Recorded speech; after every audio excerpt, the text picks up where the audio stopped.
Hello everyone, सत श्री अकाल सारिਆਂ ਨੂੰ ਤੁਹਾਡਾ ਬਹੁਤ-ਬਹੁਤ ਸਵਾਗਤ ਹੈ ਅੱਜ ਦੀ ਕਲਾਸ 'ਚ। ਅੱਜ ਆਪਾਂ ਕਰਨ ਜਾ ਰਹੇ ਹਾਂ 7th class Punjab school education board the English the book my English companion lesson 6 ਮਾਊਂਟੇਨੀਅਰਸ ਤੇ ਇਹਦਾ ਪਾਰਟ 2 ਕਰਨ ਜਾ ਰਹੇ ਹਾਂ ਜਿਹਦੇ ਵਿੱਚ ਅੱਜ ਆਪਾਂ ਗ੍ਰਾਮਰ ਬਾਰੇ ਡਿਸਕਸ਼ਨ ਕਰਾਂਗੇ। ਪਾਰਟ 1 ਦੇ ਵਿੱਚ ਆਪਾਂ ਕੁਐਸਚਨ ਆਨਸਰਸ ਡਿਸਕਸ ਕੀਤੇ ਸੀ ਤੇ ਚੈਪਟਰ ਨੂੰ ਸਮਝਿਆ ਸੀ। ਤਾਂ ਚਲੋ ਸ਼ੁਰੂ ਕਰਦੇ ਹਾਂ। Learning language. ਅੱਜ ਆਪਾਂ ਪੜਾਂਗੇ ਪ੍ਰੋਨਾਉਂਸ ਬਾਰੇ ਜਿਨ੍ਹਾਂ ਨੂੰ ਪੰਜਾਬੀ ਚ ਕਿਹਾ ਜਾਂਦਾ ਹੈ ਪੜਨਾਂਵ। ਨਾਂਵ ਦੀ ਥਾਂ ਤੇ ਯੂਜ਼ ਕੀਤੇ ਜਾਣ ਵਾਲੇ ਵਰਡਸ ਨੂੰ ਪ੍ਰੋਨਾਉਂਸ ਜਾਂ ਪੜਨਾਂਵ ਕਿਹਾ ਜਾਂਦਾ ਹੈ। Let us revisit the pronouns। ਚਲੋ ਦੁਬਾਰਾ ਪੜ੍ਹਦੇ ਹਾਂ ਪ੍ਰੋਨਾਉਂਸ ਨੂੰ, ਇੱਕ ਵਾਰ ਰਿਵਾਈਜ਼ ਕਰ ਲੈਂਦੇ ਹਾਂ।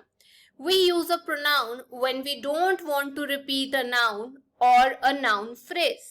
ਅਸੀਂ ਇੱਕ ਪ੍ਰੋਨਾਉਨ ਦੀ ਵਰਤੋਂ ਤਦ ਕਰਦੇ ਹਾਂ ਜਦ ਆਪਾਂ ਜਿਹੜਾ ਨਾਮ ਹੈਗਾ ਜਾਂ ਨਾਮ ਵਾਕੰਸ਼ ਨੂੰ ਦੁਬਾਰਾ ਦੁਹਰਾਉਣਾ ਨਹੀਂ ਚਾਹੁੰਦੇ।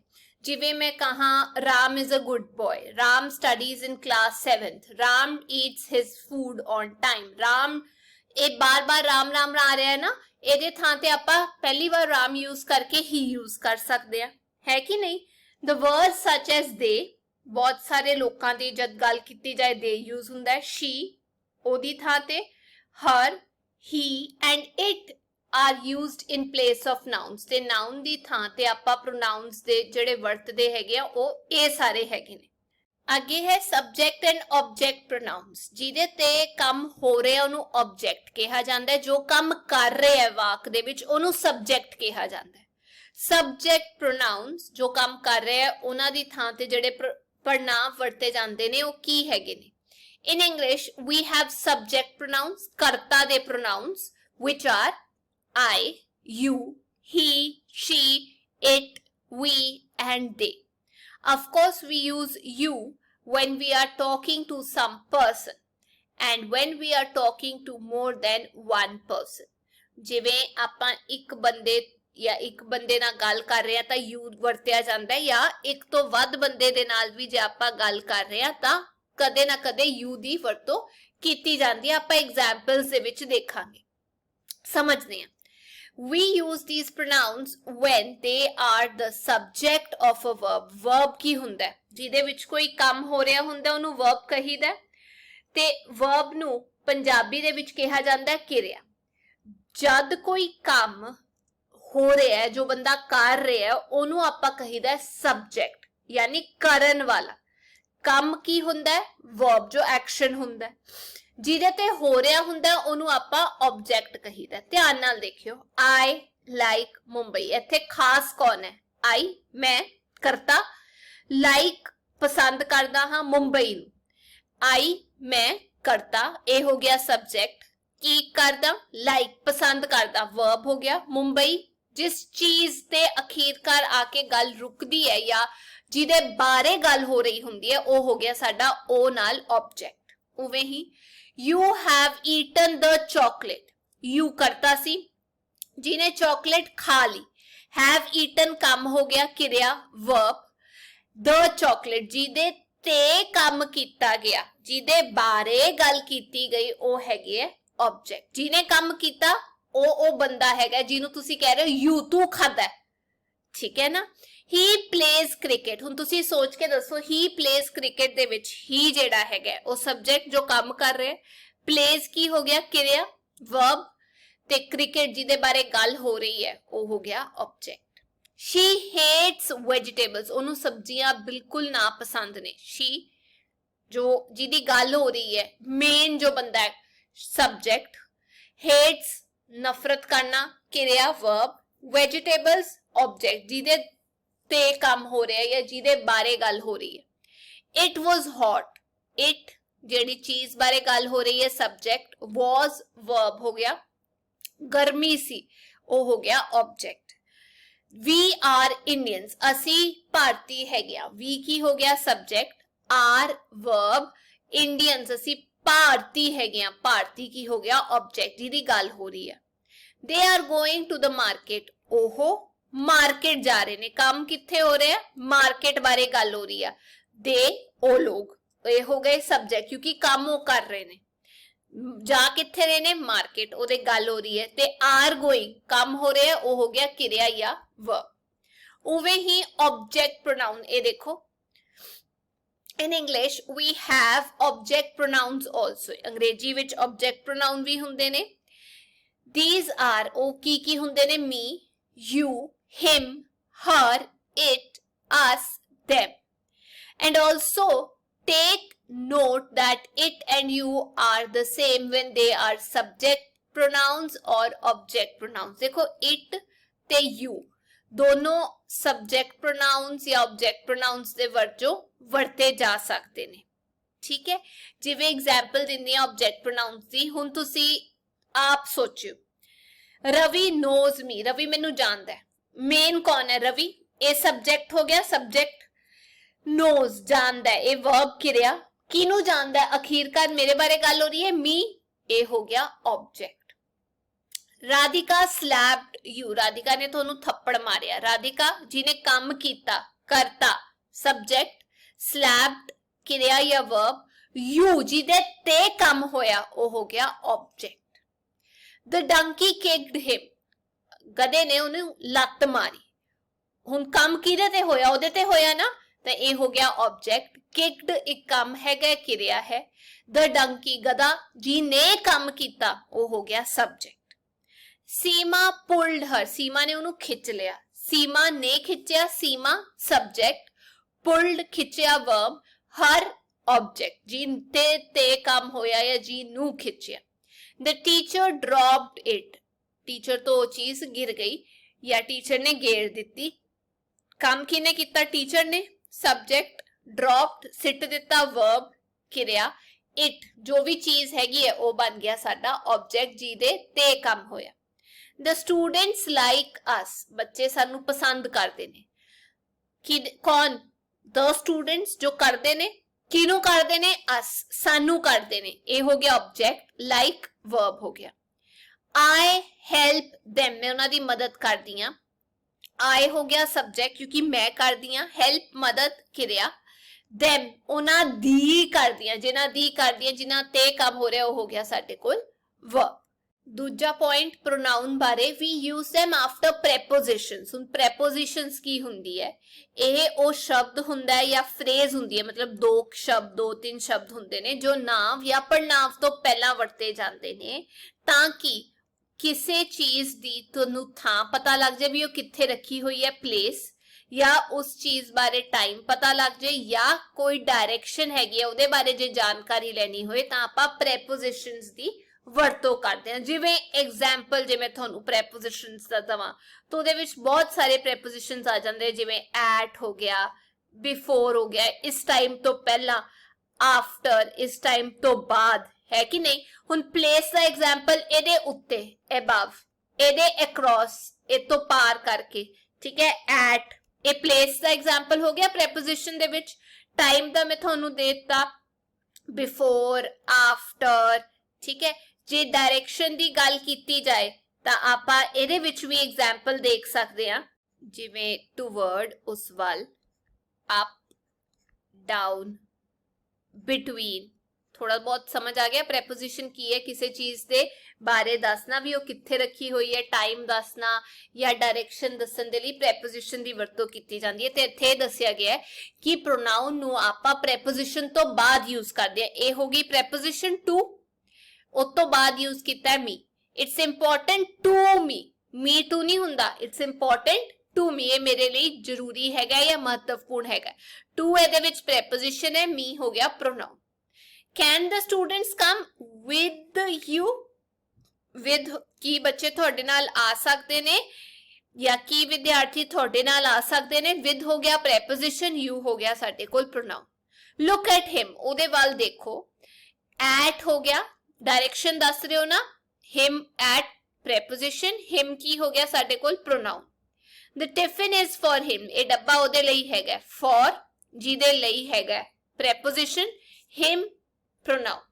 I am looking forward to it, ਆਪਾਂ ਇਹਨੂੰ ਪੰਜਾਬੀ ਚ ਕਹਿ ਸਕਦੇ ਹਾਂ ਮੈਂ ਇਸ ਦੀ ਉਡੀਕ ਕਰ ਰਿਹਾ ਹਾਂ। ਤਾਂ to ਹੋ ਗਿਆ preposition, it ਆਪਾਂ ਪੜਿਆ ਸੀ, ਇਹ ਹੋ ਗਿਆ ਸਾਡੇ ਕੋਲ pronoun। You must keep up with us कहने का मतलब ਤੁਹਾਨੂੰ ਸਾਡੇ ਨਾਲ ਜੁੜੇ ਰਹਿਣਾ ਚਾਹੀਦਾ ਹੈ। ਇਹਨੂੰ ਅੰਗਰੇਜ਼ੀ ਚ ਏਦਾਂ ਲਿਖੀਦਾ ਹੈ। with ਹੋ ਗਿਆ preposition ਤੇ us ਹੋ ਗਿਆ pronoun। Rita makes dinner for them Rita ਉਹਨਾਂ ਲਈ डिनर या खाना ਬਣਾਉਂਦੀ ਹੈ। for preposition them ਹੋ ਗਿਆ pronoun यानी ਇਹ ਜਿਹੜੇ pronouns ਹੈਗੇ ਨੇ ਇਹ preposition ਤੋਂ ਬਾਅਦ ਆਉਂਦੇ ਨੇ।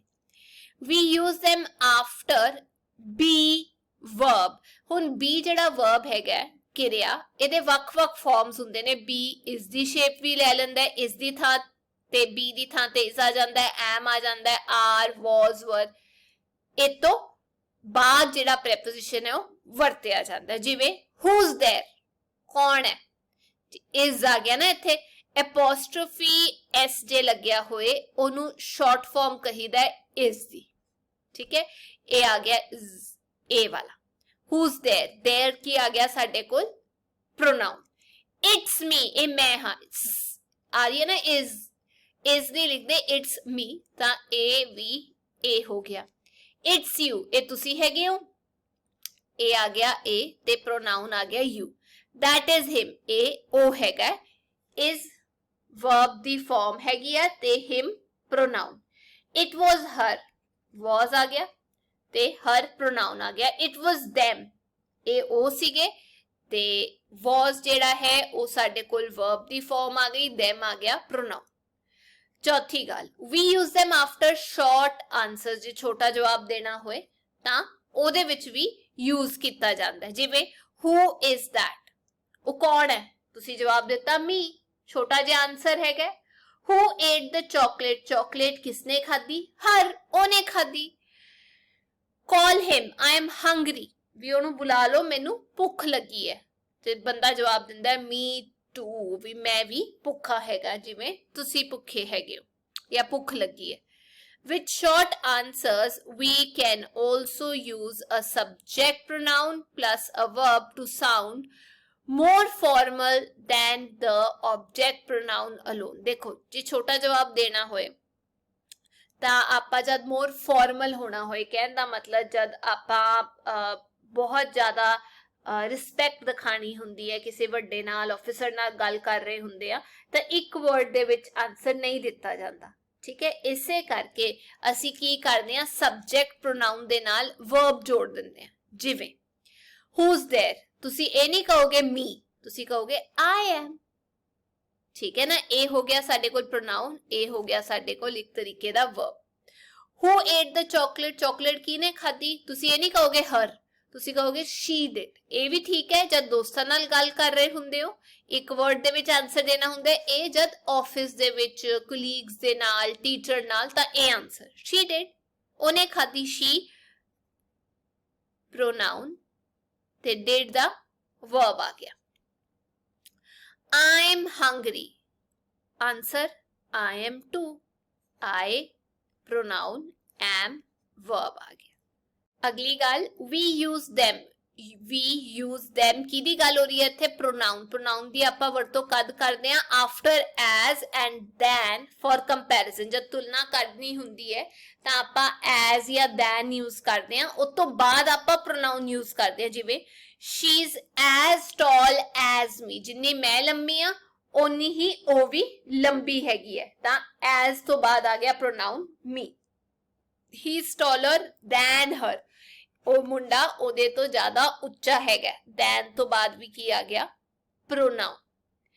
we can again use the subject pronoun and a verb in the same situation। देखो उत्ते जिहड़ी गल कीती गई है उस तो उल्ट जे आपा सेंटेंस बनाना होए मतलब वही होए आपा लिख सकते हैं she is taller than I am। ठीक है भी ओ मेरे नालों भी वड्डी हैगी है उच्ची हैगी है तो इनू आपा इदां लिख सकते हैं she is जिदे विच she आ गया ते is आ गया। she की हो गया सब्जेक्ट प्रोनाउन is मैं थानू दस्या सी वर्ब उवे ही he is taller than she is he ते is नू इकट्ठे करता ए बन गया his। ये आ गया साडे कोल एक प्रोनाउन ते verb. we use them after but and except J sentence they which but use किया जा रहा है या except यूज किया जा रहा है but दा मतलब पर except दा मतलब सिवाय ਤਾਂ ਵੀ ਆਪਾਂ pronoun ਜਿਹੜਾ ਉਸ ਤੋਂ ਬਾਅਦ use ਕਰਦੇ ਹਾਂ, ਜਿਵੇਂ everybody went home early but me, ਹਰ ਕੋਈ ਜਲਦੀ ਘਰ ਚਲਾ ਗਿਆ ਪਰ ਮੈਂ ਨਹੀਂ। everybody went home early except him, ਸਾਰੇ ਘਰ ਜਲਦੀ ਚਲੇ ਗਏ ਉਸ ਤੋਂ ਇਲਾਵਾ। ਹੁਣ ਇੱਥੇ ਕਿਹਾ ਗਿਆ study the box below, ਇਹਨੂੰ ਪੜ੍ਹ ਲੈਂਦੇ ਆ। fill in the blanks that follow to complete the sentences, ਥੱਲੇ ਕੁਝ blanks ਦਿੱਤੇ ਗਏ ਨੇ, ਇਹ ਆਪਾਂ ਪੜ੍ਹ ਲੈਂਦੇ ਆ ਤੇ ਆਪਾਂ ਉਹਨੂੰ ਕੰਪਲੀਟ ਕਰਨਾ। ਇੱਥੇ ਸਬਜੈਕਟ ਪ੍ਰੋਨਾਊਨ ਦਿੱਤਾ ਹੋਇਆ, ਫਿਰ ਵਰਬ ਹੈ ਤੇ ਆਬਜੈਕਟ ਪ੍ਰੋਨਾਊਨ ਦਿੱਤੇ ਹੋਏ ਨੇ। ਤਾਂ ਚਲੋ ਮੈਂ ਇੱਥੇ ਆਨਸਰ ਪਹਿਲਾਂ ਹੀ ਲਿਖਤੇ ਹੈਗੇ ਨੇ, ਤੁਸੀਂ ਜ਼ਰੂਰ ਦੱਸਿਓ ਤੁਹਾਡੇ ਕੀ ਆਨਸਰ ਸੀ। Do you know that girl, ਕੀ ਤੁਸੀਂ ਉਸ ਕੁੜੀ ਨੂੰ ਜਾਣਦੇ ਹੋ? Do you know her, girl ਦੀ ਗੱਲ ਹੋ ਰਹੀ ਹੈ ਨਾ, ਤੇ ਇੱਥੇ ਕੀ ਆ ਜਾਏਗਾ? ਹਰ। ਉਹਦੀ, ਡੂ ਯੂ, ਤੁਸੀਂ ਜਾਣਦੇ ਹੋ ਉਹਨੂੰ, ਅਖੀਰਕਾਰ ਗੱਲ ਕਿਹਦੇ ਤੇ ਰੁਕੀ? ਉਹਦੇ ਤੇ ਨਾ, ਹਰ ਆ ਗਿਆ, यानी object pronoun. My sister and I have enough food, मेरी भैन ते मेरे कोल काफी खाना हैगा। We can all share, असी सारे रल के खा सकते हैं। राज and रीमा are late, राज ते रीमा लेट हो गए। They should hurry, उन्होंने छेती छेती करना चाहिए। He gave me a beautiful gift, ਉਹਨੇ ਮੈਨੂੰ, मी ਕੀ ਹੈਗਾ? ਆਬਜੈਕਟ ਪ੍ਰੋਨਾਉਨ, ਜੀ ਨੂੰ ਦਿੱਤਾ, ਜੀ ਦੇ ਤੇ ਕੰਮ ਹੋਇਆ ਵੀ ਉਹਨੇ ਮੈਨੂੰ ਸੁੰਦਰ ਜਿਹਾ ਤੋਹਫਾ ਦਿੱਤਾ। I really like it, ਮੈਨੂੰ ਬਹੁਤ ਪਸੰਦ ਆਇਆ। Buffaloes are very big so they eat a lot of food, ਕਿਉਂਕਿ ਜਿਹੜੀਆਂ buffaloes ਹੈਗੀਆਂ ਨੇ ਉਹ ਬਹੁਤ ਵੱਡੀਆਂ ਹੁੰਦੀਆਂ ਨੇ ਮੱਝਾਂ, ਇਸੇ ਕਰਕੇ ਉਹ ਬਹੁਤ ਜ਼ਿਆਦਾ ਖਾਣਾ ਵੀ ਖਾਂਦੀਆਂ ਨੇ। ਇੱਥੇ ਬਫਲੋਜ਼ ਦੇ ਸਪੈਲਿੰਗ ਗਲਤ ਦਿੱਤੇ ਹੋਏ ਨੇ, BUFFALOES, ਇਹ ਸਪੈਲਿੰਗ ਹੁੰਦੇ ਨੇ ਬਫਲੋਜ਼ ਦੇ। ਅੱਗੇ, my sister is studying hard because she has a test tomorrow, ਵੀ ਮੇਰੀ ਭੈਣ ਦਿਲ ਲਗਾ ਕੇ ਮਿਹਨਤ ਕਰ ਰਹੀ ਕਿਉਂਕਿ ਉਹਦਾ ਕੱਲ ਇੱਕ ਟੈਸਟ ਹੈਗਾ। ਇੱਥੇ ਸ਼ੀ ਆਏਗਾ ਨਾ, ਸਿਸਟਰ ਦੀ ਗੱਲ ਹੋ ਰਹੀ ਹੈ, ਕੁੜੀ ਹੈਗੀ ਹੈ ਸ਼ੀ। ਆਰ ਯੂ ਓਕੇ, ਕੀ ਤੁਸੀਂ ਠੀਕ ਹੈਗੇ ਹੋ?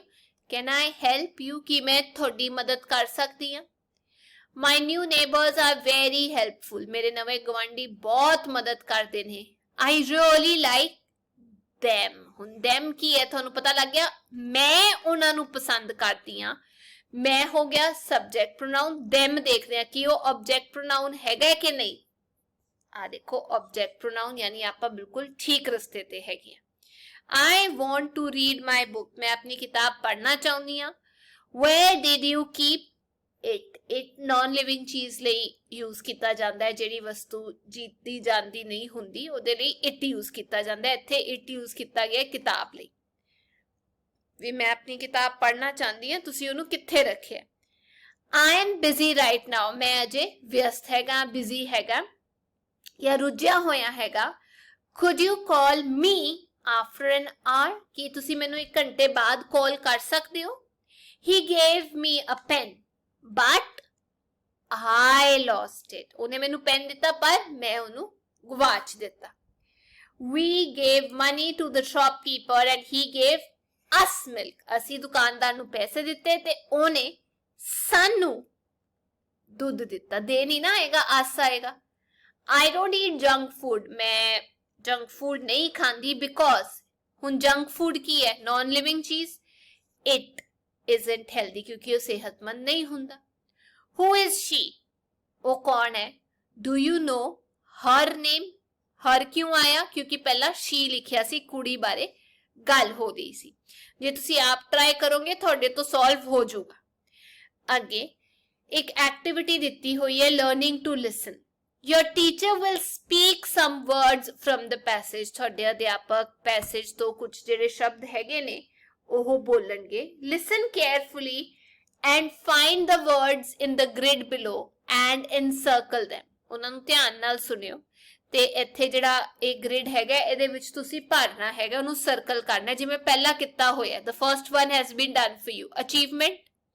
ਉਵੇਂ ਹੀ ਮੈਨੂੰ ਇੱਕ ਹੋਰ ਦਿਖਿਆ, ਆ ਦੇਖੋ, submit, ਪੜਿਆ ਸੀ ਨਾ ਆਪਾਂ। ਹੁਣ ਮੈਨੂੰ ਇਹ ਸਾਰੇ ਵਰਡਸ ਮਿਲ ਗਏ ਨੇ, ਤੁਸੀਂ ਮੈਨੂੰ ਕਮੈਂਟ ਸੈਕਸ਼ਨ ਦੇ ਵਿੱਚ ਜ਼ਰੂਰ ਦੱਸਿਓ ਜੇ ਇਹਨਾਂ ਵਰਡਸ ਤੋਂ ਇਲਾਵਾ ਤੁਹਾਨੂੰ ਹੋਰ ਕੋਈ ਵਰਡ ਵੀ ਮਿਲਦਾ ਇਹਦੇ ਵਿੱਚ। ਹੁਣ ਆਪਾਂ ਅੱਗੇ ਵਧਦੇ ਹਾਂ। ਲਰਨਿੰਗ ਟੂ ਸਪੀਕ, एक्टिविटी दी हुई है, लेट अस प्रैक्टिस सम टंग ट्विस्टर्स, मतलब कुछ अजिहे सेंटेंस जिहड़े आपां एक वारी सीधा सीधा नहीं बोल सकते. Your teacher will say a word or a phrase or a sentence. ਤੁਹਾਡੇ ਅਧਿਆਪਕ ਇੱਕ ਸ਼ਬਦ ਬੋਲਣਗੇ, ਕੁਝ ਸ਼ਬਦ ਬੋਲ ਸਕਦੇ ਨੇ ਜਾਂ ਇੱਕ sentence. You will repeat after your teacher ਤੇ ਤੁਸੀਂ ਟੀਚਰ ਦੇ ਪਿੱਛੇ ਪਿੱਛੇ ਬੋਲਣਾ. ਚਲੋ ਟਰਾਈ ਕਰਦੇ ਹਾਂ. ਜਿਵੇਂ ਟੀਚਰ ਬੋਲਦੇ ਨੇ ਸੀ ਸ਼ੋਰ, ਸਮੁੰਦਰੀ ਕਿਨਾਰਾ, ਬੱਚੇ ਬੋਲਦੇ ਨੇ ਸੀ ਸ਼ੋਰ. ਟੀਚਰ ਬੋਲਦੇ ਨੇ ਬਾਏ ਦ ਸੀ ਸ਼ੋਰ, ਫਿਰ ਬੱਚੇ ਰਿਪੀਟ ਕਰਦੇ ਨੇ ਬਾਏ ਦ ਸੀ ਸ਼ੋਰ. ਫਿਰ ਟੀਚਰ ਬੋਲਦੇ ਨੇ ਸੀ ਸ਼ੈਲਸ ਬਾਏ ਦ ਸੀ ਸ਼ੋਰ. ਤੁਸੀਂ ਬੋਲ ਕੇ ਦੇਖਿਓ, ਤੁਸੀਂ ਬੋਲ ਸਕਦੇ ਹੋ ਸੀ ਸ਼ੈਲਸ ਬਾਏ ਦ ਸੀ ਸ਼ੋਰ. ਫਿਰ ਟੀਚਰ ਪੂਰਾ ਸੈਂਟੈਂਸ ਕਰਦੇ ਨੇ she sells seashells by the seashore. ਇੱਕੋ ਵਾਰੀ ਚ ਬੋਲਣਾ ਹੈ 5 ਵਾਰ. ਜੇ ਤਾਂ ਤੁਸੀਂ ਬੋਲ ਗਏ ਤਾਂ ਕਮੈਂਟ ਸੈਕਸ਼ਨ ਚ ਜਰੂਰ ਦੱਸਿਓ. ਉਵੇਂ ਹੀ ਹੋਰ ਟੰਗ ਟਵਿਸਟਰਸ ਦਿੱਤੇ ਹੋਏ ਨੇ, ਜਿਵੇਂ ਰੈਡ ਲੈਦਰ, ਯੈਲੋ ਲੈਦਰ. ਇਹਨੂੰ ਫਟਾਫਟ ਬੋਲਣਾ ਹੈ. Kitty caught the kitten in the kitchen. Not these things here, but those things there. I can think of 6 thin things, but I can think of 6 thick things too. The big bug bit the little beetle, but the little beetle bit the big bug back. ਇਹ ਤੁਸੀਂ 5 ਵਾਰ ਬੋਲ ਕੇ ਜ਼ਰੂਰ ਦੱਸਿਓ ਵੀ ਤੁਸੀਂ ਬੋਲ ਸਕਦੇ ਸੀ ਜਾਂ ਨਹੀਂ. ਹੁਣ ਲਿਖਣਾ ਸਿੱਖਦੇ ਆ ਇੱਕ ਨੋਟਿਸ ਨੂੰ. ਰਾਈਟਿੰਗ ਜਾਂ learning to writing notices. A notice should contain all necessary details such as. ਹੁਣ ਨੋਟਿਸ ਕੀ ਹੁੰਦਾ? ਚੇਤਾਵਨੀ, ਜਿਹਦੇ ਵਿੱਚ ਜ਼ਰੂਰੀ ਸੂਚਨਾ ਜਿਹੜੀ ਹੈ ਉਹ ਲੋਕਾਂ ਤੱਕ ਪਹੁੰਚਾਈ ਜਾਂਦੀ ਹੈ. ਹੁਣ ਉਹਦੇ ਵਿੱਚ ਕਿਹੜੀਆਂ ਜ਼ਰੂਰੀ ਜਾਂ ਲੋੜਵੰਦ ਜਿਹੜੀਆਂ ਚੀਜ਼ਾਂ ਹੁੰਦੀਆਂ ਨੇ ਉਹ ਯੂਜ਼ ਕਰਨੀਆਂ ਬਹੁਤ ਜ਼ਰੂਰੀ ਹੁੰਦੀਆਂ ਨੇ. ਜਿਵੇਂ ਨੇਮ ਆਫ ਦ ਇਸ਼ੂਇੰਗ ਅਥਾਰਟੀ, ਜਿਵੇਂ ਸਕੂਲ, ਮਤਲਬ ਇਹ ਨੋਟਿਸ ਨੂੰ ਜਾਰੀ ਕਿਹਨੇ ਕੀਤਾ ਹੈ, ਉਹ ਅਥਾਰਟੀ ਕੌਣ ਹੈ. ਦੂਜੀ ਗੱਲ ਡੇਟ ਆਫ ਇਸ਼ੂ, ਵੀ ਇਹ ਨੋਟਿਸ ਕਦ ਜਾਰੀ ਕੀਤਾ ਗਿਆ ਹੈ. ਰਿਲੀਜ਼ ਆਫ ਦ ਨੋਟਿਸ, ਵੀ ਕਦੋਂ ਕੱਢਿਆ ਗਿਆ ਹੈ ਨੋਟਿਸ. ਟਾਈਟਲ ਜਾਂ ਸਬਜੈਕਟ ਆਫ ਦ ਇਵੈਂਟ, ਵੀ ਕਿਸ ਬਾਰੇ ਹੈਗਾ ਇਹ. ਬੋਡੀ, ਜਿਹਦੇ ਵਿੱਚ ਆਊਗਾ ਪਰਪਸ, ਵੀ ਕੀ ਉਦੇਸ਼ ਹੈਗਾ. ਇਵੈਂਟ, ਘਟਨਾ ਬਾਰੇ ਦੱਸਿਆ ਗਿਆ. ਡੇਟ, ਟਾਈਮ, ਡਿਊਰੇਸ਼ਨ ਕਿੰਨੀ ਦੇਰ ਦੀ ਹੈਗੀ ਹੈ. ਪਲੇਸ ਕਿੱਥੇ ਹੈ, ਵੈਨਿਊ ਕਿੱਥੇ ਹੈ. ਮੰਨ ਲਓ ਤੁਸੀਂ ਕਹਿ ਰਹੇ ਹੋ ਵੀ ਇੱਕ ਪ੍ਰੋਗਰਾਮ ਰੱਖਿਆ ਗਿਆ ਤੇ ਸਾਰੇ ਬੱਚਿਆਂ ਨੇ ਆਣਾ ਹੈ. ਕਦ ਰੱਖਿਆ ਗਿਆ, ਕਿੰਨੇ ਵਜੇ ਰੱਖਿਆ ਗਿਆ, ਕਿੰਨੀ ਦੇਰ ਦਾ ਹੈ, ਕਿਹੜੀ ਥਾਂ ਤੇ ਰੱਖਿਆ ਗਿਆ, ਕਿਹੜੇ ਤੋਂ ਕਿਹੜੀ ਕਲਾਸ ਦੇ ਬੱਚੇ ਅਟੈਂਡ ਕਰ ਸਕਦੇ ਨੇ, ਕਿਉਂ ਅਟੈਂਡ ਕਰਨਾ ਜ਼ਰੂਰੀ ਹੈ. ਸਾਰੀ ਜਾਣਕਾਰੀ ਉਹਦੇ ਚ ਹੋਣੀ ਚਾਹੀਦੀ ਹੈ, ਜਿਹਨੂੰ ਆਪਾਂ ਕਹਿੰਦੇ ਆ W, 5 W's. ਵਾਈ, ਕਿਉਂ, ਵਾਟ, ਕੀ, ਵੈਨ, ਕਦੋਂ, ਵੇਅਰ, ਕਿੱਥੇ, ਹੂਮ, ਕਿਸ ਨੂੰ. ਤੇ ਆਥੋਰਾਈਜ਼ਡ ਸਿਗਨੇਟਰੀ, ਵੀ ਜਿਹੜੇ ਸਾਈਨ ਹੈਗੇ ਨੇ ਉਹ ਉਸ ਬੰਦੇ ਦੇ ਹੋਣ ਜੋ ਇਸ਼ੂ ਕਰ ਰਿਹਾ. ਨੇਮ ਐਂਡ ਸਿਗਨੇਚਰ, ਵੀ ਡਿਟੇਲਸ, ਕੰਟੈਕਟ ਡਿਟੇਲਸ ਦੇ ਨਾਲ. ਦ ਫਾਰਮੈਟ ਐਟ ਅ ਗਲਾਂਸ, ਇੱਕ ਝਾਤੀ ਮਾਰ ਲੈਂਦੇ ਆ. ਜਿਵੇਂ name of the issuing agency authority, ਜਿਹੜੀ ਜਾਰੀ ਕਰ ਰਹੀ ਹੈ ਨੋਟਿਸ, ਸਭ ਤੋਂ ਪਹਿਲਾਂ ਵਿਚਕਾਰ ਉਹਦੇ ਨਾਮ ਆਏਗਾ. ਠੀਕ ਹੈ ਨਾ, ਇੱਕ ਡੱਬੇ ਵਿੱਚ ਪਾਣਾ ਹੈ ਪਰ ਪਹਿਲਾਂ ਉਹਨਾਂ ਦਾ ਨਾਮ ਆ ਜਾਊਗਾ ਸਭ ਤੋਂ ਉੱਤੇ. ਫਿਰ ਤੁਸੀਂ ਲਿਖੋਗੇ ਨੋਟਿਸ ਵੱਡੇ ਵੱਡੇ ਸ਼ਬਦਾਂ 'ਚ. ਇੱਥੇ ਡੇਟ ਆ ਜੂਗੀ ਜਦ ਤੁਸੀਂ ਨੋਟਿਸ ਲਿਖ ਰਹੇ ਹੋ. ਫਿਰ ਵਿਚਕਾਰ ਆ ਜਾਊਗਾ ਟਾਈਟਲ ਜਾਂ ਸਬਜੈਕਟ ਆਫ ਦ ਇਵੈਂਟ, ਵੀ ਇਵੈਂਟ ਕਿਸ ਬਾਰੇ ਆ. ਫਿਰ ਬੋਡੀ, ਜਿਹਦੇ ਵਿੱਚ ਮੈਂ ਦੱਸਦਾ ਕਿਉਂ, ਕਦ, ਕਦੋਂ, ਕਿੱਥੇ, ਕਿਹਦੇ ਲਈ. ਫਿਰ ਲੈਫਟ ਸਾਈਡ ਤੇ ਆ ਜਾਊਗਾ ਸਿਗਨੇਚਰ, ਕਹਿਣ ਦਾ ਮਤਲਬ ਨਾਮ, ਤੇ ਉਹ ਬੰਦੇ ਦੀ ਪੋਸਟ ਕੀ ਹੈਗੀ. How to write notices, do's and don'ts. ਉਹਨੇ ਨੋਟਿਸ ਲਿਖਣ ਦੇ ਲਈ ਕਿਹੜੀਆਂ ਚੀਜ਼ਾਂ ਧਿਆਨ ਰੱਖਣੀਆਂ ਤੇ ਕਿਹੜੀਆਂ ਮਤਲਬ ਗਲਤੀ ਨਹੀਂ ਕਰਨੀ. ਜਿਵੇਂ the purpose for which it is being written should be stated clearly. ਜਿਸ ਮਕਸਦ ਲਈ ਇਹ ਲਿਖਿਆ ਜਾ ਰਿਹਾ ਹੈ ਉਸ ਨੂੰ ਸਪਸ਼ਟ ਤੌਰ ਤੇ ਦੱਸਿਆ ਜਾਣਾ ਚਾਹੀਦਾ ਹੈ. Do not cross the word limit of 50 words to avoid the penalty of marks. ਇਹ ਪੂਰਾ ਜਿਹੜਾ ਨੋਟਿਸ ਹੈ ਸਾਰੇ ਵਰਡਸ ਇਹਦੇ ਵਿੱਚ ਮਿਲਾ ਕੇ ਇਹ ਹੋ ਗਿਆ, ਨੋਟਿਸ ਹੋ ਗਿਆ, ਡੇਟ ਹੋ ਗਈ. ਇਹ 50 ਵਰਡਸ ਤੋਂ ਜ਼ਿਆਦਾ ਨਹੀਂ ਹੋਣਾ ਚਾਹੀਦਾ, ਵਰਨਾ ਨੰਬਰ ਕੱਟ ਜਾਂਦੇ ਨੇ. Keep your notice short, crisp and to the point. ਐਵੇਂ ਇੱਧਰ ਉੱਧਰ ਦੀਆਂ ਗੱਲਾਂ ਨਹੀਂ ਮਾਰਨੀਆਂ.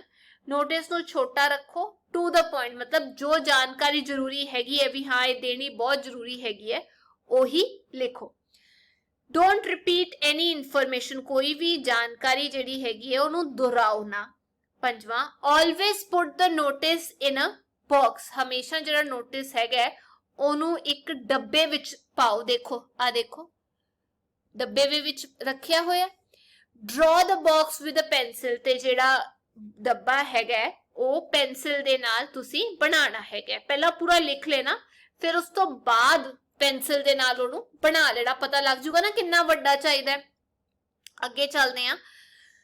The word notice and title should be in capitals। ਹੁਣ ਇਹ capitals ਦਾ ਮਤਲਬ ਜਿਵੇਂ notice ਲਿਖਿਆ ਹੈ ਨਾ ਕੱਲੇ ਕੱਲੇ ਅੱਖਰ ਨੂੰ ਇਹ ਤੇ ਇਹ ਚੀਜ਼, ਆ ਦੋਨੋਂ ਚੀਜ਼ਾਂ capital ਦੇ ਵਿੱਚ ਚਾਹੀਦੀਆਂ ਨੇ। ਤੇ ਅੱਗੇ ਚੱਲਦੇ ਆ। It should either be bold or underlined। ਜਾਂ ਤਾਂ title ਵੱਡਾ ਵੱਡਾ ਜਿਵੇਂ ਆ ਲਿਖਿਆ ਜਾਂ ਫਿਰ ਉਹਨੂੰ underline ਕਰ ਦੋ। The title should be meaningful। ਜਿਹੜਾ ਤੁਸੀਂ title ਲਿਖ ਰਹੇ ਹੋ ਉਹ ਮੀਨਿੰਗਫੁਲ ਹੋਣਾ ਚਾਹੀਦਾ, ਯਾਨੀ ਉਸ ਦੇ ਵਿੱਚ ਕੋਈ ਸੈਂਸ ਬਣਨੀ ਚਾਹੀਦੀ ਹੈ। ਇਹ ਨਹੀਂ ਵੀ ਬਿਨਾ ਮਤਲਬ ਤੋਂ ਹੀ ਕੋਈ ਟਾਈਟਲ ਲਿਖਤਾ ਵੀ ਚਲੋ ਇਹ ਬਾਅਦ ਚ ਠੀਕ ਕਰ ਲਾਂਗੇ, ਨਹੀਂ, ਉਹਦੀ ਸੈਂਸ ਹੋਣੀ ਚਾਹੀਦੀ ਹੈ। ਅਗਲਾ, your notice should include 5 W's। 5 W ਹੋਣੇ ਚਾਹੀਦੇ ਨੇ। what, ਕੀ, why, ਕਿਉਂ, when, ਕਿੱਥੇ, where, when ਕਦੋਂ, where ਕਿੱਥੇ, who ਕੌਣ, ਇਹ ਸਾਰੇ ਸਵਾਲਾਂ ਦੇ ਜਵਾਬ ਹੋਣੇ ਚਾਹੀਦੇ ਨੇ। ਹੁਣ ਇੱਥੇ ਸਾਨੂੰ ਨੋਟਿਸ ਲਿਖਣ ਲਈ ਕਿਹਾ, ਇਹ ਕਿਹਾ ਗਿਆ you are the principal of your school। ਤੁਸੀਂ ਆਪਣੇ ਸਕੂਲ ਦੇ ਪ੍ਰਿੰਸੀਪਲ ਹੈਗੇ ਹੋ। Write a notice mentioning that your school is going to hold a science exhibition on the 15th of next month। ਤੁਸੀਂ ਇੱਕ ਨੋਟਿਸ ਲਿਖੋ ਕਿ ਤੁਹਾਡਾ ਜਿਹੜਾ ਸਕੂਲ ਹੈਗਾ ਅਗਲੇ ਮਹੀਨੇ ਦੀ 15 ਤਰੀਕ ਨੂੰ ਵਿਗਿਆਨ ਇੱਕ ਪ੍ਰਦਰਸ਼ਨੀ ਦਾ ਆਯੋਜਨ ਕਰ ਰਿਹਾ ਹੈ। It is mandatory for all the students to participate and make a science project। ਸਾਰੇ ਵਿਦਿਆਰਥੀਆਂ ਲਈ ਹਿੱਸਾ ਲੈਣਾ ਜ਼ਰੂਰੀ ਹੈਗਾ ਤੇ ਉਹਨਾਂ ਨੇ ਇੱਕ ਵਿਗਿਆਨ ਦਾ ਪ੍ਰੋਜੈਕਟ ਜਿਹੜਾ ਹੈ ਬਣਾ ਕੇ ਲੈ ਕੇ ਆਣਾ। Final selection of science projects will take place a week before the exhibition। ਤੇ ਵਿਗਿਆਨ ਦੇ ਵਿੱਚ ਇੱਥੇ ਐਗਜ਼ੀਬਿਸ਼ਨ ਦੇ ਵਿੱਚ ਜਿਹੜੇ ਜਿਹੜੇ ਪ੍ਰੋਜੈਕਟ ਰੱਖੇ ਜਾਣਗੇ ਉਹਨਾਂ ਦੀ ਜਿਹੜੀ ਸਿਲੈਕਸ਼ਨ ਹੈਗੀ ਉਹ ਇੱਕ ਹਫਤਾ ਪਹਿਲੇ ਕੀਤੀ ਜਾਊਗੀ। The class teachers will select the best 3 projects in each class। ਤੇ ਜਿਹੜੇ ਕਲਾਸ ਦੇ ਅਧਿਆਪਕ ਨੇ ਉਹ ਹਰ ਕਲਾਸ ਵਿੱਚੋਂ ਸਭ ਤੋਂ ਆਪਾਂ ਕਹਿ ਸਕਦੇ ਹਾਂ ਵਧੀਆ 3 ਪ੍ਰੋਜੈਕਟ ਦੀ ਚੋਣ ਕਰਨਗੇ, ਉਹਨੂੰ ਸਿਲੈਕਟ ਕਰਨਗੇ। ਇਹਦਾ ਆਨਸਰ ਮੈਂ ਲਿਖਿਆ ਹੈ। ਸਭ ਤੋਂ ਪਹਿਲੇ ਅਥਾਰਟੀ ਕਿਹੜੀ ਹੈ, ਇਹ ਸਕੂਲ ਤੋਂ ਆ ਰਿਹਾ ਸਕੂਲ। ਫਿਰ ਆ ਦੇਖੋ ਗਲਤੀ ਕੀ ਕਰਤੀ, ਇਹ ਨੋਟਿਸ ਜਿਹੜਾ ਛੋਟਾ ਲਿਖਤਾ ਇਹਨੂੰ ਵੱਡਾ NOTICE ਏਦਾਂ ਕਰਕੇ ਲਿਖਣਾ ਹੈ ਜਾਂ ਅੰਡਰਲਾਈਨ ਕਰਨਾ ਹੈ ਇਹਨੂੰ ਤੇ ਇਹਨੂੰ। ਇੱਥੇ ਆ ਗਈ ਜੀ ਡੇਟ, ਇਹ ਆ ਗਿਆ ਟੌਪਿਕ ਸਾਇੰਸ ਐਗਜ਼ੀਬਿਸ਼ਨ। ਅੱਗੇ ਇਹ ਸਾਰੀ ਹੈਗੀ ਹੈ ਬੋਡੀ, ਇੱਥੋਂ ਤੋਂ ਲੈ ਕੇ ਇੱਥੇ ਤੱਕ ਬੋਡੀ ਹੈਗੀ ਹੈ ਤੇ ਇਹਨੂੰ ਡੱਬੇ ਵਿੱਚ ਤੁਸੀਂ ਬਾਅਦ ਦੇ ਵਿੱਚ ਜ਼ਰੂਰ ਪਾਣਾ, ਮੈਂ ਨਹੀਂ ਪਾਇਆ, ਤੁਸੀਂ ਜ਼ਰੂਰ ਪਾਣਾ। ਕੀ ਲਿਖਿਆ ਹੈ, our school is going to hold a science exhibition on 15 December 2022। ਇਸ ਤਰੀਕ ਨੂੰ ਸਕੂਲ ਜਿਹੜਾ ਹੈ ਸਾਇੰਸ ਐਗਜ਼ੀਬਿਸ਼ਨ ਜਿਹੜਾ ਹੈ ਆਰਗੇਨਾਈਜ਼ ਕਰ ਰਿਹਾ। ਕਿੱਥੇ ਕਰ ਰਿਹਾ, ਦੇਖੋ ਇਹ ਤਾਂ ਹੋ ਗਿਆ ਕਦੋਂ, when, ਕਿੱਥੇ ਕਰ ਰਿਹਾ, where, ਸਕੂਲ ਹਾਲ ਦੇ ਵਿੱਚ। for the selection of the inter school exhibitions, ਦੋ ਸਕੂਲਾਂ ਦੇ ਆਪਸ ਦੇ ਵਿੱਚ ਐਗਜ਼ੀਬਿਸ਼ਨ ਹੋਣੀ ਹੈ, ਉਹਦੇ ਲਈ ਇਹ ਐਗਜ਼ੀਬਿਸ਼ਨ ਲਾਈ ਜਾ ਰਹੀ ਹੈ। it is mandatory for all, ਕਿਹਦੇ ਲਈ, for whom, ਹੈ ਨਾ, all the students of class 7 to participate in। 7ਵੀਂ class ਦੇ ਸਾਰੇ ਬੱਚਿਆਂ ਲਈ ਜ਼ਰੂਰੀ ਹੈਗਾ ਵੀ ਉਹ ਇਹਦੇ ਵਿੱਚ ਹਿੱਸਾ ਲੈਣ।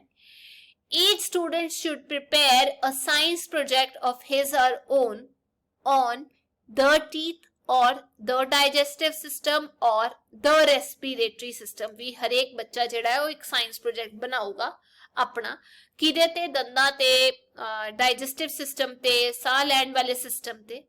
ਤੇ ਅਖੀਰ ਚ ਕੀ ਹੈ, the best 3 projects from all the sections, 3 project ਹਰ ਸੈਕਸ਼ਨ ਤੋਂ will be awarded, ਉਹਨਾਂ ਨੂੰ ਇਨਾਮ ਦਿੱਤਾ ਜਾਏਗਾ and will be listed for the inter school exhibition। ਤੇ ਉਹਨਾਂ ਨੂੰ ਅੱਗੇ ਇੰਟਰ ਸਕੂਲ ਐਗਜ਼ੀਬਿਸ਼ਨ ਵਿੱਚ ਵੀ ਰੱਖਿਆ ਜਾਏਗਾ।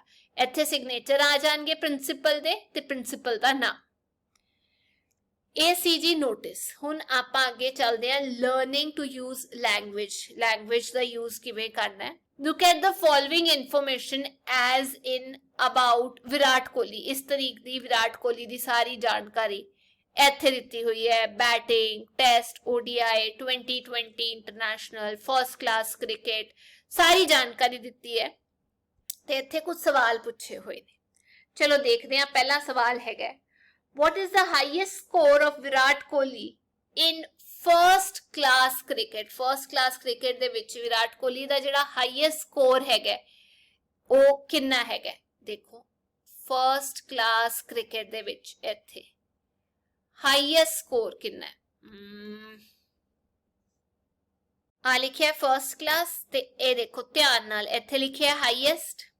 ਪੜ ਲੂੰਗੇ ਟੇਬਲ, ਇਹ ਨਹੀਂ ਆਪਾਂ ਨਹੀਂ ਦੇਖਣਾ, ਦੋਨੋਂ ਪਾਸੇ ਦੇਖਣਾ। ਇਧਰਲੇ ਪਾਸੇ ਵੀ ਕੀ ਲਿਖਿਆ ਹੋਇਆ ਤੇ ਨਾਲ ਦੀ ਨਾਲ ਇਧਰਲੇ ਪਾਸੇ ਵੀ ਕੀ ਲਿਖਿਆ ਤੇ ਇਹਦੇ ਵਿੱਚ ਹਾਈਐਸਟ ਜਿਹੜਾ ਹੈ ਉਹ ਹੈਗਾ 254। ਦੇਖਦੇ ਆਨਸਰ ਵਿੱਚ ਲਿਖਿਆ it is 254 not out against south Africa. ਹੈਗਾ ਸਾਊਥ ਅਫਰੀਕਾ ਦੇ ਅਗੇਂਸਟ। ਚਲੋ ਦੇਖ ਲੈਂਦੇ ਆ ਵਰਸਸ ਸਾਊਥ ਅਫਰੀਕਾ, ਬਿਲਕੁਲ ਠੀਕ ਹੈ। ਅਗਲਾ what is his batting average on ਜਾਂ in one day international, one day ODI ਦੇ ਵਿੱਚ ਉਹਦੀ ਬੈਟਿੰਗ ਦੀ ਐਵਰੇਜ ਕਿੰਨੀ ਹੈ? ਚਲੋ ODI area, ODI batting average ਆ ਰਿਹਾ ਜੀ AVG, ਜਿਹਦਾ ਮਤਲਬ ਹੁੰਦਾ ਹੈ ਐਵਰੇਜ। ਇਹ ਆ ਗਿਆ 59.85, ਇਹੀ ਹੈ ਆ ਰਿਹਾ। How many sixes has Virat Kohli hit in Test cricket till now? Test cricket ਦੇ ਵਿੱਚ ਅਜੇ ਤੱਕ ਕਿੰਨੇ sixes ਉਹਨੇ ਹਿੱਟ ਕੀਤੇ ਨੇ? ਚਲੋ ਦੇਖ ਲੈਂਦੇ ਆ। Test cricket ਦੇ ਵਿੱਚ Test cricket ਆ ਰਿਹਾ sixes ਲਿਖਿਆ ਹੋਇਆ, ਕਿੱਥੇ ਆ ਰਿਹਾ sixes? ਕਿੰਨੇ ਕੀਤੇ ਨੇ? 22 ਆਈ ਹੈ। How many runs has he made in ODI ਦੇ ਵਿੱਚ ਕਿੰਨੇ ਰਨਸ ਬਣਾਏ ਨੇ? ਚਲੋ ਦੇਖਦੇ ਆ ODI ਕਿੱਥੇ ਹੈ। ਆ ਰਿਹਾ ODI ਤੇ ਆ ਰਹੇ ਜੀ ਰਨਸ ਆ ਬਣਾਏ ਨੇ 11702 ਹੈ। ਚੈੱਕ ਕਰ ਲੈਂਦੇ ਆ, ਮੈਨੂੰ ਲੱਗਦਾ ਹੈ 11792। ਇਹਨੂੰ ਠੀਕ ਕਰ ਲਿਓ 792, ਠੀਕ ਹੈ 11792। How many centuries has he hit in 2020 internationals? 2020 international ਦੇ ਵਿੱਚ ਆ ਰਿਹਾ 2020 international century ਇਹਦੇ ਵਿੱਚ 0, ਇੱਕ ਵੀ ਨਹੀਂ ਸੈਂਚੁਰੀ ਹਿੱਟ ਕੀਤੀ ਤਾਂ ਮੈਂ ਇੱਥੇ ਲਿਖਦਾ he has hit no century in 2020 internationals। ਅੱਗੇ ਕਿਹਾ ਗਿਆ write 6 to 8 sentences on Virat ਕੋਹਲੀ's performance in test cricket। ਵੀ ਉਹਨੇ ਟੈਸਟ ਕ੍ਰਿਕਟ ਦੇ ਵਿੱਚ ਕਿਹੋ ਜਿਹਾ ਪਰਫਾਰਮ ਕੀਤਾ ਉਹਦੇ ਬਾਰੇ 6 ਜਾਂ 8 sentences ਲਿਖਣੇ ਨੇ। use the information in the chart given above। Test cricket ਦੇ ਬਾਰੇ ਇੱਥੇ ਇਨਫੋਰਮੇਸ਼ਨ ਦਿੱਤੀ ਗਈ ਹੈ। ਆ ਰਿਹਾ ਟੈਸਟ ਕ੍ਰਿਕਟ ਮੈਚਸ ਕਿੰਨੇ ਸੀ, ਇਨਿੰਗਸ ਕਿੰਨੇ ਸੀ, ਰਨਸ, ਬਾਲਸ, ਉਹਦੇ ਜਾਣਕਾਰੀ ਜਿਹੜੀ ਹੈ ਤੁਸੀਂ ਇਕੱਠੀ ਕਰਕੇ ਇੱਥੇ ਪੈਰਾਗ੍ਰਾਫ ਜਿਹੜਾ ਲਿਖਣਾ। ਜਿਵੇਂ ਮੈਂ ਸ਼ੁਰੂ ਕੀਤਾ Virat Kohli is one of the greatest batsman today. ਵੀ ਅੱਜ ਦੀ ਡੇਟ ਦੇ ਵਿੱਚ ਸਭ ਤੋਂ ਵਧੀਆ ਜਾਂ ਮਹਾਨ ਬੱਲੇਬਾਜ਼ ਵਿਰਾਟ ਕੋਹਲੀ ਹੈਗਾ। ਹੀ is the captain of team India. ਥੋੜੀ ਉਹਦੇ ਬਾਰੇ ਜਾਣਕਾਰੀ ਦੇਤੀ ਵੀ ਟੀਮ ਇੰਡੀਆ ਦੇ ਉਹ ਕਪਤਾਨ ਹੈਗੇ ਨੇ। ਹੀ ਹੈਜ਼ ਪਲੇਡ, ਹੁਣ ਇਹਨੂੰ ਅੱਗੇ ਕਵਰ ਕਰਨਾ ਹੈ। He has played 84 tests so far। ਕਿ ਉਹਨੇ 84 ਟੈਸਟ ਖੇਡੇ ਨੇ? ਹਾਂਜੀ ਬਿਲਕੁਲ, ਪਹਿਲੀ ਗੱਲ ਆ ਗਈ, ਕਵਰ ਕਰਤੀ। And has scored NA runs in NA innings।